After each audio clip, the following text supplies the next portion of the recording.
L'Italie a donc brisé ce dimanche soir le rêve anglais en remportant la finale de l'Euro. Les hommes de Mancini ont dû aller jusqu'à une séance de tir au but irrespirable pour parvenir à soulever le trophée. On va tout de suite retrouver sur place à Londres où se déroulait cette rencontre Hervé Amoric, notre correspondant. Hervé, bonsoir. On imagine ce soir la déception des supporters anglais.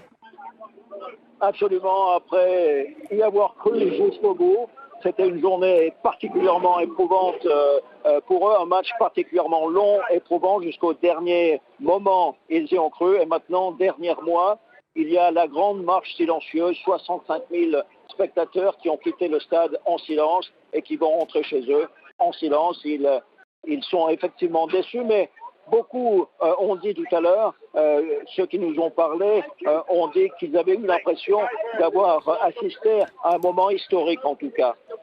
Parce que depuis 1966, leur pays, l'Angleterre, leur nation, n'avait jamais participé à une finale d'un grand tournoi. Et donc, cette équipe de Gareth Southgate, une équipe sereine, jeune, a pu réunir le pays. Après, bien sûr, un pays éprouvé particulièrement par la pandémie et un pays qui a pu se réunir le temps d'un tournoi, en tout cas. Donc, tout n'est pas perdu et également les supporters anglais nous ont promis qu'on entendrait parler de cette équipe de Gareth Southgate pendant la Coupe du Monde à venir dans 2 ans.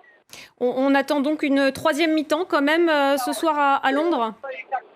La troisième mi-temps ne sera pas ce qu'ils avaient prévu en tout cas parce qu'ils sont plutôt beaucoup plus calmes, ils sont choqués, ils sont encore sous le choc pour l'instant, bien sûr, il n'y a rien à célébrer, mais en tout cas, ils ont quand même le cœur plein d'un moment qu'ils ont vécu ensemble, un moment qu'ils n'espéraient même plus après 50 ans où l'équipe nationale n'était pas arrivée jusqu'ici.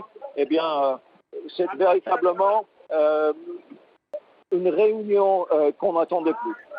Merci beaucoup Hervé Amoric en direct de Londres où se déroulait donc cette finale de l'Euro.